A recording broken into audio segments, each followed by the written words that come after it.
ഹിമാലയ പർവ്വതത്തിന്റെ പിറവിയുമായി ബന്ധപ്പെട്ട ശാസ്ത്രീയ വസ്തുതകൾ നമുക്കൊന്ന് വിശകലനം ചെയ്യാം. ഹിമാലയത്തിന്റെ പിറവി.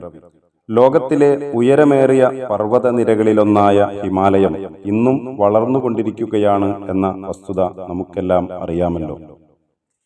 ഗ്രഹത്തിലെ ഏറ്റവും പ്രായം കുറഞ്ഞ പർവ്വതനിരകളിൽ ഒന്നാണ് ഹിമാലയൻ പർവ്വതനിരകൾ.